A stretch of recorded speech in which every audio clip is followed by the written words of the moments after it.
Hi, Bonnie here. I'm an undergrad student who's just spent the last 3 years studying how we create a just society. What you're listening to is the culmination of that work. Hope you enjoy! The future is coming, and based on my current understanding of linear time, there's not a lot we can do about that. What we can do is think about what kind of future we want to work towards. What is a just future, and how do we get there? Since we can't escape the past any more than the future, paying attention to how we got here is an important part of doing that. The past is a big place, so this show is focusing on the neoliberal turn of the 70s and how its persistence hinders us in entering a just future. Think of this as a poly-sci-fi show, but not fiction. Like if Star Trek were deeply invested in how the past persists in the present and what that means to the pursuit of justice. Like if the Massey lectures said fuck. Each episode focuses on the future of one topic, and today, it's jobs. Specifically, the future of work and how neoliberal employment policy may clash with automation. Yes, the Roombas are coming for your job. Let's talk about that. Machines in the workplace aren't a new prospect, from computers to assembly lines to the Roomba at my friend's work she named Oscar.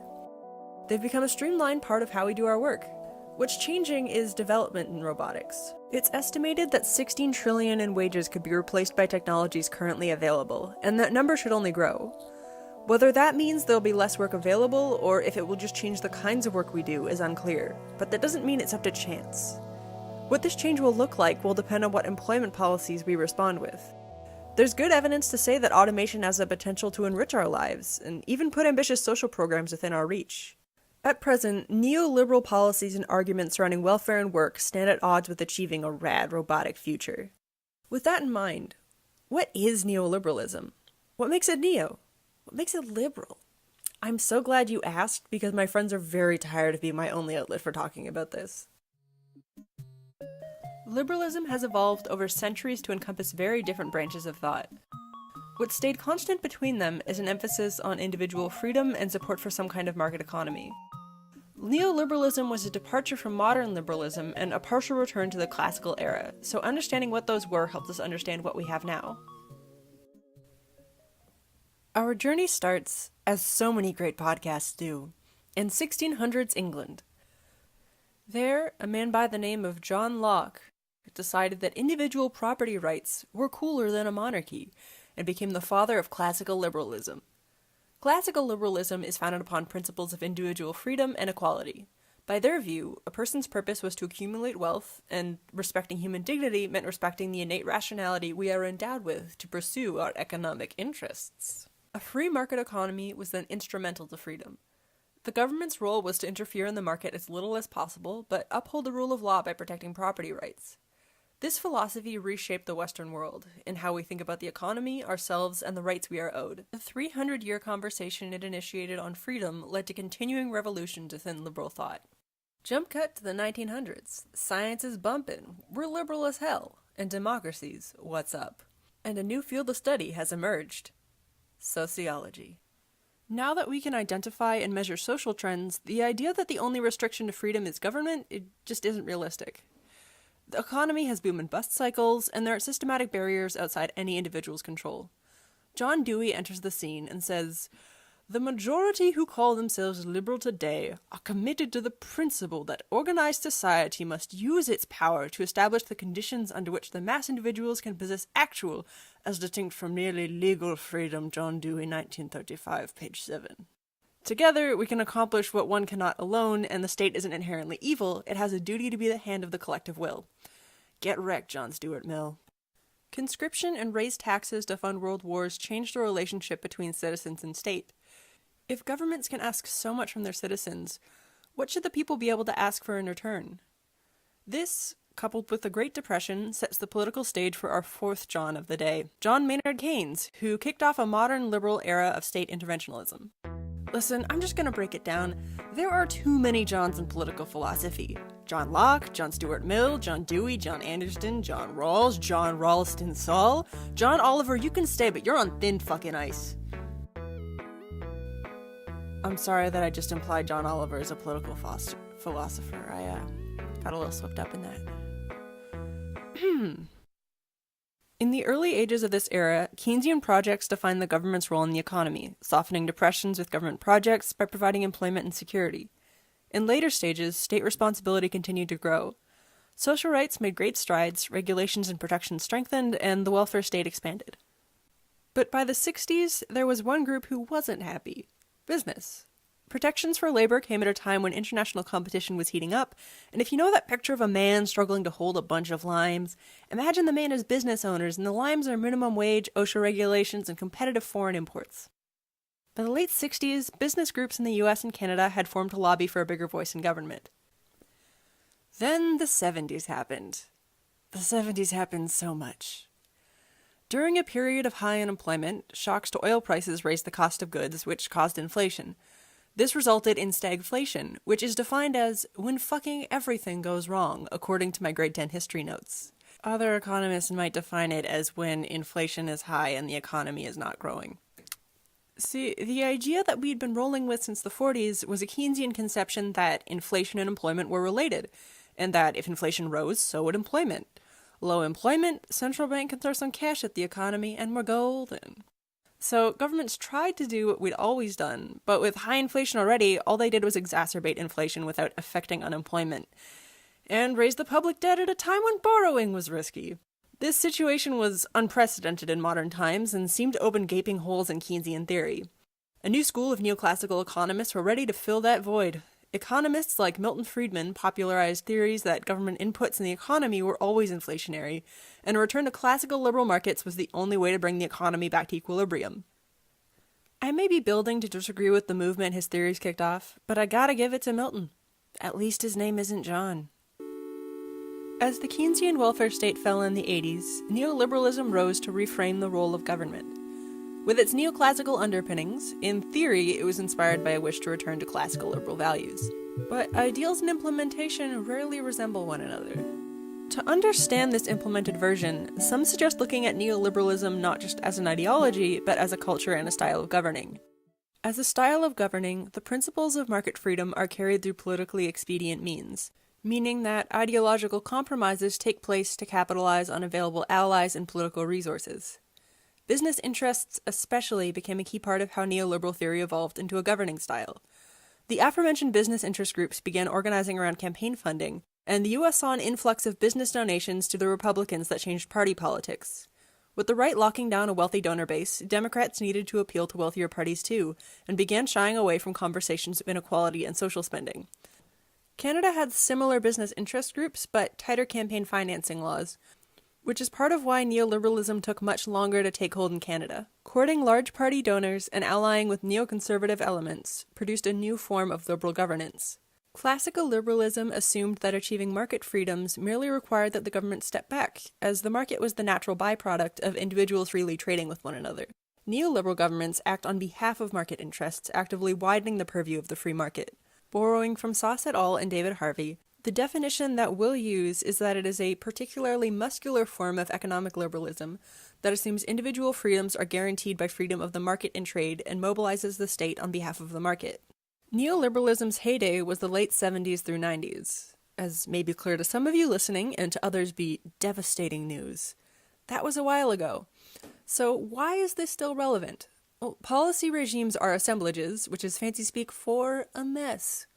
Often, as political trends come and go, old policy regimes get refit with new ideas rather than replaced wholesale. In government, the past persists in a very real way. Like ghosts. This is especially common for social safety nets. In many ways, Canada and America still retain a post-war welfare state with neoliberal retooling. But that's not the only form this haunting takes. Enter neoliberalism as culture.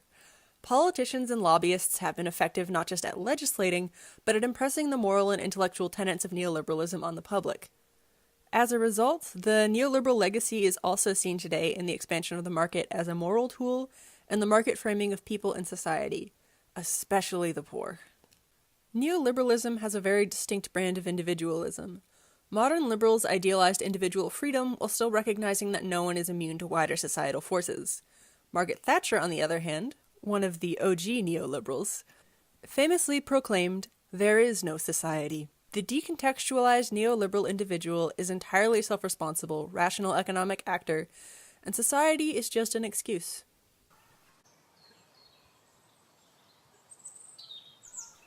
There's a man standing in the woods.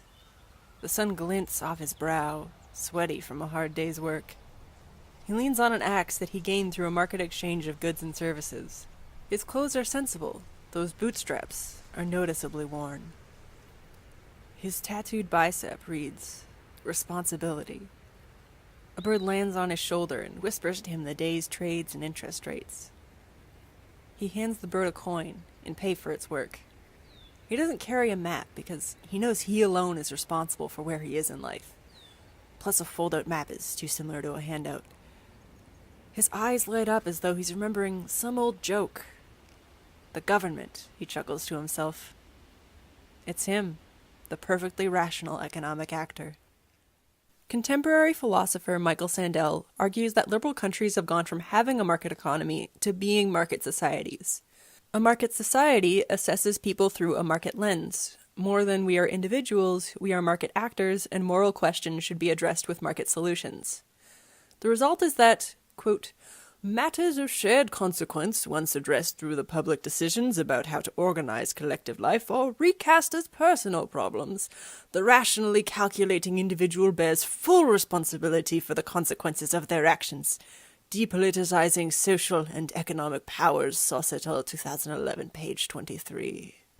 This is especially insidious in how race has been used to define welfare. As we've established, reversing welfare institutions is notoriously difficult. Once we have social programs, we're not fond of giving them up. What governments can do is rebrand them to give them the political will to change and shrink existing services instead of getting rid of them completely. In the US, Black communities, especially Black women, simultaneously have their context of structural oppression erased, while the image of a Black irresponsible welfare queen is levied as a means of leveraging racist sentiments to vilify the welfare state. Neoliberal branding frames unemployment and precarious employment as individual failings, built from free choice. Those who seek social assistance are shirking responsibility for their actions by taking the support of hard-working individuals and their taxes. Without having to remove welfare supports, the new job of welfare is to correct these irresponsible actors. This positions the state to treat the promotion of disciplined entrepreneurial behavior as a primary task of governance. In this way, neoliberalism, under the flag of freedom, produces an activist controlling state, far removed from the laissez-faire principles of classical liberals. And thus, we end our historical tour of liberalism through to the present. Why were we learning about this? Right. Automation. If we can all cast our mind back, I was arguing that the future of jobs under automation depends on the kinds of welfare and employment policies we respond with. I was also saying that neoliberal policies are, if I may be so bold, not good. I will, in time, endeavor to prove that these policies undermine the maintenance of high employment, but I think it's also important to include that they micromanage, punish, and harass the unemployed, and ultimately push people into unfulfilling, low-paying, precarious work outside of their area of expertise. With the hours we work getting longer and more irregular, and burnout on the rise, how we spend our workdays is of increasing importance. A quote I whisper to myself as I read removed macroeconomic statistics is that the organization of labor is only another word for the forms of life of the common people, Pollyanny, 1944. My question is, could there be an automated future not just with high employment, but quality employment? From here on out, we'll look at what kinds of jobs will be automated, what kinds of work we'll get more of, and who loses out when there aren't enough jobs to go around. And most importantly, why neoliberal policies take us to the bad timeline in all of these scenarios. Quality can be a subjective term, and we don't have time for that, so let's define our terms. Based on the literature of work and the good life, I'm defining quality as that which promotes meaning, well-being, and happiness. I'm gonna be real. Researching this stuff felt a little weird. Doing an intricate Bayesian network analysis to find out that liking the people you work with makes work nicer is kind of a trip. But validating this stuff through obvious data is better than me hoisting my conception of what good work is on everyone else.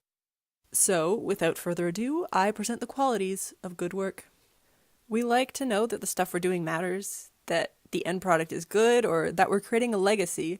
Or if you're just one piece in a larger puzzle, you still feel how your contribution fits into the whole. We like to have a sense of autonomy, to be able to problem solve, to learn and grow, and to have the space to be creative. We're mentally and physically healthier for affirmation, belonging, and social contact of good coworkers.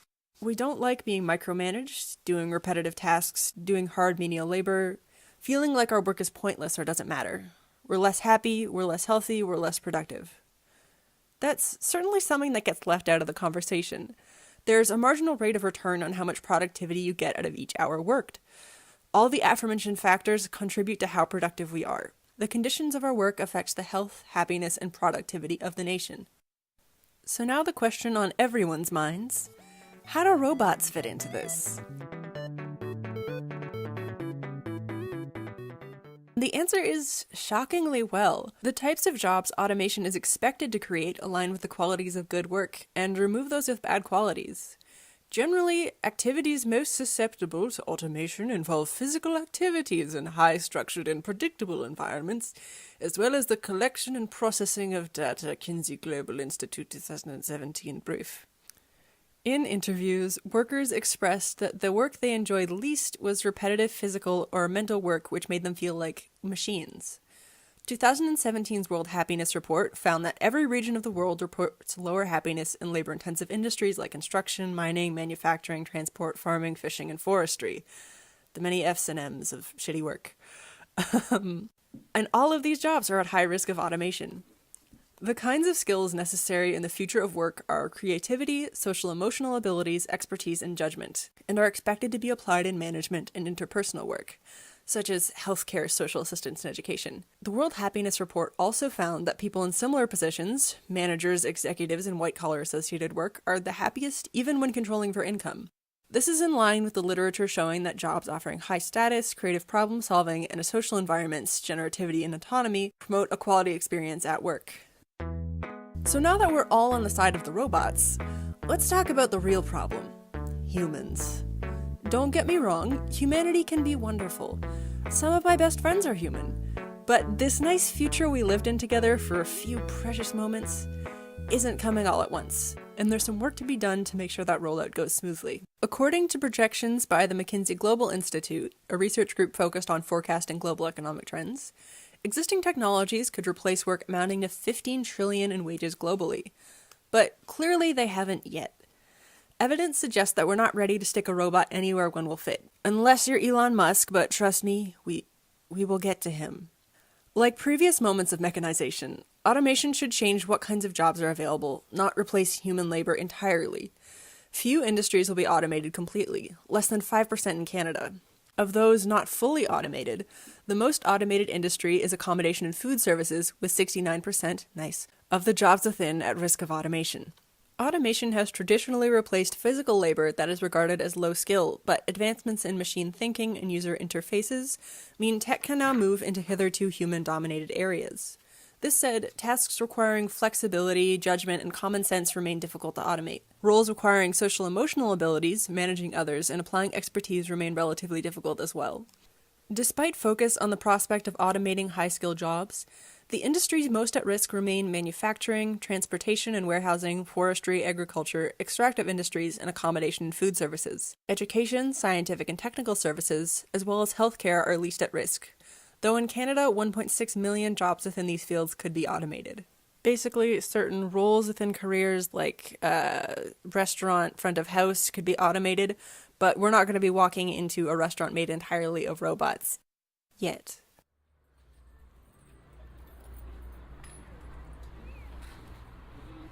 The main factors affecting automation rollout are technical feasibility, cost, benefit, regulation, and social acceptance. Self-checkout machines provide a good example for how rocky the adjustment period can be.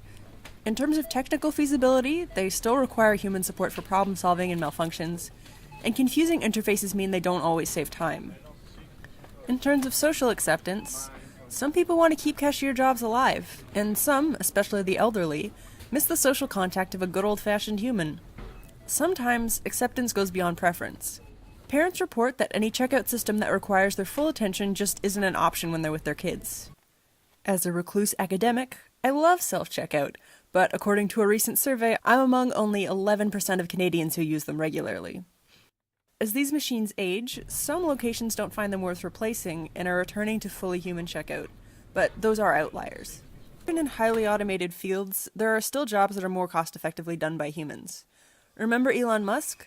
Last year, his company Tesla made what felt like at the time a bold decision to fully automate the production of their new car. The decision pushed production behind schedule and way over budget. Finer detailing still can't be done as effectively by machine, and other aspects are still more cheaply done by people. Due to these barriers, even amongst the most robot-zealous, automation is expected to roll out over a series of decades. As we've established, it's likely that the kinds of jobs automation promotes are of high quality, but will there be enough of them? The world has undergone several periods of mechanization in the past, and while all of them shared an initial panic, they have led to greater prosperity and productivity. There is fear that this time may be different, though. Previous mechanization periods shared atmospheres of high growth, government commitments to full employment, and worker solidarity. Our current atmosphere is one of stagnant growth, government austerity, and neoliberal erosion of public collectivism. Shit's up in the air, boys, but I'll do my best to let you know what we know. Capitalism progresses through a process of creative destruction, where new industries destroy old. And as with all moments of great economic change, the question remains as to whether new innovations will destroy more jobs than they create. The optimistic camp points out that new tech will need people to make, maintain, and manage it. Competition between tech companies may require them to routinely come out with upgrades, keeping that economy juiced with growth and new jobs. Though this is limited to how many times you can upgrade machinery before it becomes more expensive than just paying a human being. Others believe that automation makes room for uniquely human skills, for example, requiring less time aggregating and crunching numbers and more time creatively interpreting them. Others are concerned that job creation will not keep pace with displacement, and that macro consequences could lower the quality of working life generally. If demand in a sector is inelastic, greater efficiency in production will not produce a greater demand and therefore no more jobs, like agriculture, as a nation will only eat so much lettuce. Some also point out that new industries tend to employ fewer individuals than the industries they replace. Additionally, digital markets tend to have fewer parties capturing whole markets. So that's more market concentration with fewer people in the game. Quote, "If it takes less labor input to capture the entire market, even a new one, then new markets won't translate into increased levels of employment." Danner, 2016, page 6. If this is the case, increased unemployment creates competition between surplus labor that could push wages down, reducing general welfare and prosperity. Unemployment patterns are not neutral, and automation-driven unemployment could disproportionately affect certain groups on the basis of race and class. In a previous unemployment period during the financial crisis, of the 400,000 jobs lost in Canada, employment declined fastest among recent immigrants, First Nations peoples living off reserve, and low-wage workers. In America, 71% of Black workers and 79% of Latino workers are in careers at high to moderate risk of automation, compared to 60% of white workers. According to America's current population survey, Black and Native Americans have more than double the unemployment rate of white Americans already. During the recession, those with high levels of education were already more likely to stay employed. This response is going to be compounded as access to higher education and the ability to reskill are needed for future work. Only 27% of Black Americans go on to complete a bachelor's degree as compared to 38% for white Americans. 18% of Latino Americans gain a bachelor's degree and are nearly 4 times as likely to end their education before high school than white Americans. Automated unemployment, if not properly managed, could worsen racial and class inequalities. Neve and Ward tell us that it is one of the most robust findings in the economics of happiness that unemployment is destructive to people's well-being, page 4. When controlling for income decrease, the unemployed still have greater likelihood of depression, anxiety, and lack of satisfaction and happiness. Further, non-employment is associated with feelings of social exclusion, discouragement, boredom, and unhappiness. Kenworthy, 2010, page 3. Not only do people not adapt over time to unemployment, but general well-being is reported as being lower than before unemployment even once new employment is gained. If higher unemployment becomes a reality of an automated economy, the welfare state's role will not be restricted to ensuring financial comfort, but making opportunities for the good-making properties of work to be found in non-work contexts. Regardless of whether employment stays high, the period of adjusting to new industries is going to be more or less difficult depending on where you live. Major cities like Toronto or Vancouver are well positioned with diverse economies that already support industries expected to expand. On the other hand, these will be profoundly destabilizing in rural areas where single industry economies are not able to reabsorb displaced labor. I could leave that as a removed academic footnote, but God, when I was reading about this, I just had to put on some Sufjan Stevens and have a good cry about it. People spend their whole lives in industries. Whole communities can be upended by closing one place. Progress is callous, but we don't have to be. The kind of social safety net we build will determine how far these groups will be allowed to fall and how well they'll bounce back. What's clear about the economy of the future is that it will require people to reskill as new industries replace old with greater speed. Current policies, which purport to support labor market reentry, place people in poor work that doesn't provide people with training, skills, or opportunities to advance economically. For example, in Canada, the neoliberal turn saw an overhaul of the employment insurance program to mimic market pressures under the wisdom that welfare generally is a harmful market distortion. The program was restricted in scope for who qualified and filled with conditionalities for continued qualification. Integrity officers make home visits to those on EI to ensure active job search, leaving little time for reskilling if no work in their field is hiring. Over time, financial support is downgraded and conditionalities become more harsh. Recipients are asked to choose between accepting low-paying bad jobs or giving up their benefits. The result has been that the EI program pushes Canadians into low-paying, precarious work, where folks juggle multiple part-time jobs, rely on the gig economy for major sources of income, and don't have the stability of benefits. The precariously employed are then categorized by government services as bad risks to the system and subject to disciplinary measures or not eligible for EI at all, even though the EI system is what put them in that work in the first place. These restrictions funneled more people into provincial social insurance systems, but after provincial transfer payments were capped, the social insurance systems have been less able to service existing people in the programs. And they carry their own restrictions. The Ontario program alone has over 800 rules recipients must abide by. The neoliberal strong arm of welfare apparati undermined the continued production of quality jobs by forcing people into suboptimal work instead of letting them reskill.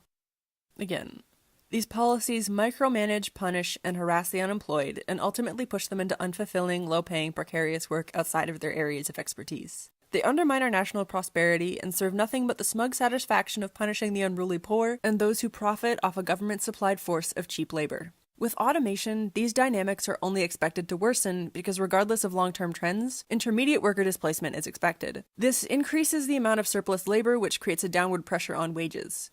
Left to market forces alone, increased labor competition for scarce positions will reduce the quality of work conditions. I argue that the only safety net that will ensure quality, high employment in the future is one that decommodifies labor.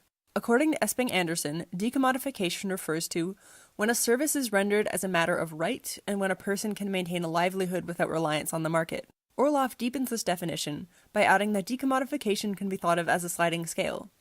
For example, a system where citizens receive health services as a right does not remove complete reliance on the market, but those dynamics of commodification are less than in a state with no social provisions.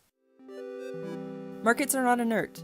Making a market of things like blood, time, dignity may force someone into doing something they would not otherwise freely choose to do. Since the neoliberal turn, labor's position has been weak. Unions have weakened, and governments have abandoned full employment policies, while capital owners have gained a bigger influence on policy in shaping the economy. The result has been wage stagnation while the cost of living continues to rise, personal debt growing, working hours getting longer and more irregular. Productivity has been allowed to rise with fewer parties seeing the benefits. It's high time we reverse these trends. The more bargaining power labor has, the more freedom to control the shape of working life. In a decommodified future, low-quality work will have to make itself appealing through wages and benefits, instead of relying on desperation. The best-suited form of decommodification comes in the form of a basic income. There are so many fucking kinds of basic income. We're going to focus on 3 broad categories of it, because I have taken enough of your time today. To begin, you've got your basic universal allowance, where everyone gets the same amount of money regardless of income or work status, which is being tested in the UK and America. Second, there's unemployment support, where you provided income for people between work, which is currently being tested in Finland. And lastly, we have an income floor, which automatically tops up a recipient's earnings so no one can make an income lower than a set amount, which Ontario just cancelled.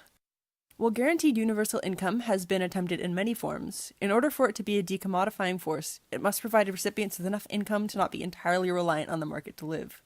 An income floor meets decommodification and budgetary needs. By providing recipients with enough financial security to exist outside of the labor market, workers can leave jobs with unsatisfactory work conditions, effectively removing the macroeconomic effects of a labor surplus. As a result, basic income should lead to a rise of the share of wages in the GDP, Mongerin under 2016, page 5. Has this bit gotten old yet?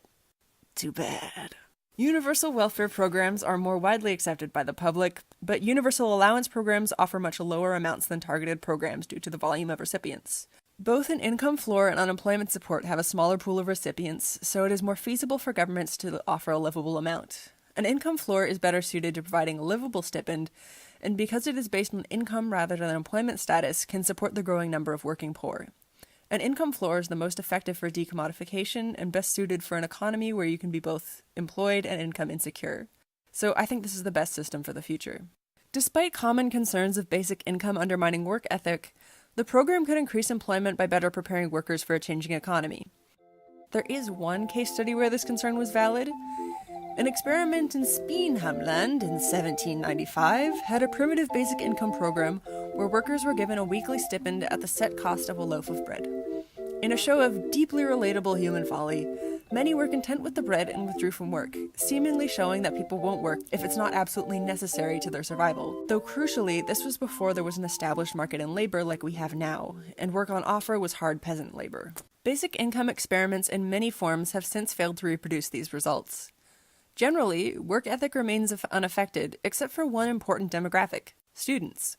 Instead of foregoing education to take on low-skill work, basic income provides the financial safety to stay in school longer to gain the necessary skills to enter better employment options later in life. As stated earlier, reskilling is vital to the future of employment, yet many lack the financial security to take enough time away from work to achieve this. Basic income creates the opportunity to strategically leave the labor market to reskill. Since the working poor would still be reliant on government, basic income also creates a fiscal incentive for governments to help transition citizens into higher-paying full-time positions, rather than the downward pressures we've been seeing. To give more context into what something like this could look like, I'd like to go into the Ontario experiment on an income floor because it had some important features. For its recipients, it replaced social insurance, but still worked in tandem with other social services such as dental and disability. Unlike social insurance, it didn't come with strict criteria for qualifications or depend on conditionalities to continue, and was automatic for enrollment based on income tax filings. It didn't completely decommodify labor, as the floor it set was only about 70% of the income necessary to float above the poverty line. The max payout is $17,000 if earning nothing, and from there, 50 cents is deducted for every dollar earned. This avoids the complicated planning social insurance makes income insecure people do by ensuring that at no point are recipients worse off for earning more money. Consistent payouts recalculated yearly rather than monthly adjustments create stability and allow recipients the peace of mind and the ability to fiscally plan. This program was expected to cost $150 million over 3 years, but reduce costs related to poverty. An influential study estimated that poverty costs Ontario $38 billion a year. In 2008, the poorest 20% of Ontario's population used 40% of health services, making up $13.3 million in costs. Crucially, it was only tested in rural locations. The same place is expected to be most destabilized by automation. The program met its end amongst a flurry of cuts made by Ontario's new government led by Doug Ford. The Ford government defended the decision using the neoliberal argument that giving people money with, quote, no strings attached, doesn't give them an incentive to work and be, quote, productive citizens, despite the program not running long enough to give anyone the data to make those claims. Finding means to allow Canadians to reskill is still a priority in the country. Since the program's cancelling, the federal government has announced that they'll be running programs aimed at covering expenses for retraining while people are between jobs. This is certainly better than nothing, but still lacks the decommodification powers of a basic income. There's also argument to say that decommodification makes the overall market healthier. Competition is important to capitalism, and a virtue of the system is supposed to be its support for small-scale experimentation and innovation. Economies with stronger social safety nets actually see higher rates of entrepreneurship than capitalist flagships like the US and Britain. When failure doesn't mean ruin, people are more willing to take the risk of starting their own business. The risk of decommodification is that in a global economy, high workplace standards could serve to undermine competitiveness internationally. So policies that reduce the cost of employment while not sacrificing wages could retain industries. A straightforward approach would be a tax credit for each human employed full-time. Benefits also have a role to play, making pensions, healthcare, dental, etc. the responsibility of the state rather than employers aids in increasing employment and making transitioning fields more bearable. Worker protections protect those employed, but create a barrier for those trying to enter the workforce. Rendering work benefits a duty of the state would make human labor less expensive per unit to employ. People would also no longer need to be employed to maintain the security provided by good work benefits. Additionally, as jobs in the new economy are increasingly precarious, it would give people the freedom to move around careers as needed while maintaining the stability of state support and previously work-provided benefits. Increasing bargaining freedom to demand a share of the productivity that automation will provide and the ability to comfortably change career paths as the economy necessitates will allow for a future of quality work and high employment. To recap, automation has the potential to be a great thing. The types of skills that are expected to be automated correspond with work that we find unfulfilling, while leaving jobs that require skills that promote meaning, well-being, and happiness. In order to see this potential realized, we have to reject neoliberal welfare systems and embrace the project of creating a modernized welfare system that decommodifies labor. This can be achieved through a hybrid system of universal basic income, providing credits for people employed, and making work-related benefits government-provided.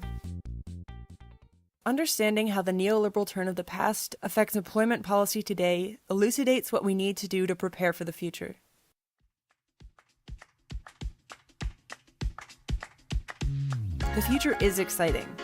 The future is terrifying. The future could be great if we let it.